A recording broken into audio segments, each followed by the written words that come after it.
अरे नारायण गुरुदेव भगवान ने तो साक्षात कामधेनु प्रदान कर दिए, किसी के द्वार पर जाने की आवश्यकता क्या है। ये गोमाता साक्षात कामधेनु है। हृदय से भगवत भाव करते गोमाता की सेवा करो, सारी इच्छाएं गोमाता की सेवा से पूर्ण हो जाए। विद्या की प्राप्ति गाय से, बुद्धि की प्राप्ति गाय से, धन की प्राप्ति गाय से, पुत्र की प्राप्ति गाय से, पुत्री की प्राप्ति गाय से, कहां तक कहें भगवान की प्राप्ति गाय से, ब्रह्म विद्या की प्राप्ति गाय से। उपनिषद में स्वामी जी कथा है ना, उपनिषद में कथा है कि गौतम ऋषि के पास एक बालक आया, बोले हमको अपने गुरुकुल में भर्ती कर लीजिए, हमारा जनेऊ संस्कार करा के हमको वेद पढ़ाइए। गुरुजी बोले तुम्हारा परिचय नाम गोत्र बताओ। उसने कहा मेरी माताजी सेवा में लगी रही, संतों की, गौ माता की, उनको पता नहीं चला। उन्होंने अपने पति से पूछा नहीं, इसी बीच में मेरे पिताजी पधार गए, तो मेरी माताजी को भी पता नहीं कि हम किस गोत्र के। बस इतना जरूर है कि हम ब्राह्मण हैं और मेरी माता का नाम जावाला है और मेरा नाम सत्यकाम है। अच्छा, गौतम जी बोले बिल्कुल ठीक है, तुम ब्राह्मण हो। ब्रह्म, क्योंकि इतना निश्चल निष्कपट भाव से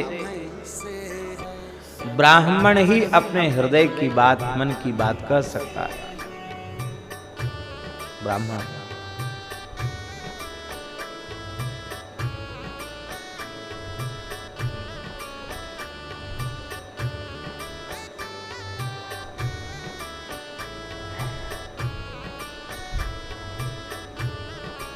गौतम ऋषि ने उसका यज्ञोपवीत संस्कार करा के, संध्या गायत्री सिखा करके और उसको 100 गैया दे दी। कितनी गैया दे दी?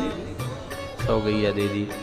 और 100 गैया दे करके कहा कि अब तुम जो है ये गैयाओं को ले जाओ, गौ गैयाओं को चराओ और अपना नित्य समिधा दान करना, अग्निहोत्र करना, गो माता सुखी रहें, प्रसन्न रहें, ऐसा प्रयास अपने भीतर से करना। अपने भीतर से ऐसा निश्चय करना कि गो माता प्रसन्न रहे, सुखी रहे, और वह प्रेम से गोचारण करने लग गया। गैया चराते चराते कई वर्ष व्यतीत हो गए महाराज, कई वर्ष व्यतीत हो गए। उस बेचारे ने गिनती भी नहीं गिनी थी कि अभी हमारी गायों की संख्या 1000 हुई है कि नहीं, क्योंकि गुरुजी ने कह दिया था कि जब 1000 गायें हो जाएं तो तुम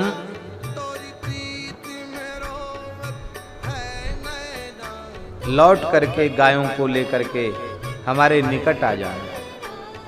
आज गो माता के एक वृषभ ने, गायों के स्वामी नंदी ने, वृषभ ने दहकते हुए सत्यकाम के निकट आकर के कहा,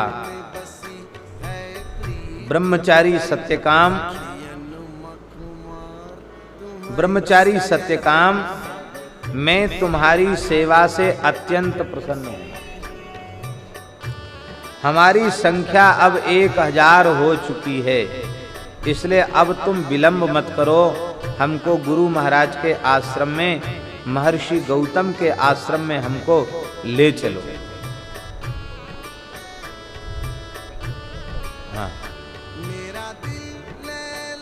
हमको महर्षि गौतम के आश्रम में ले चलो।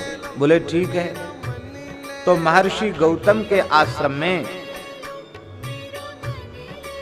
हम ले चलने के लिए तुम्हें तैयार हैं। उसको बड़ा आश्चर्य हुआ कि यह वृषभ मनुष्यों की सी भाषा में कैसे बोल रहा है। उसने कहा बेटा आश्चर्य मत करो, मैं तुम्हें ब्रह्म विद्या के प्रथम पाद का उपदेश करता हूं।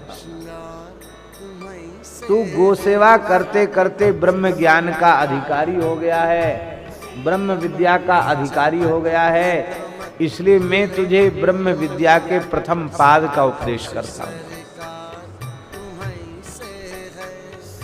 उस वृषभ ने ब्रह्म विद्या का उपदेश किया।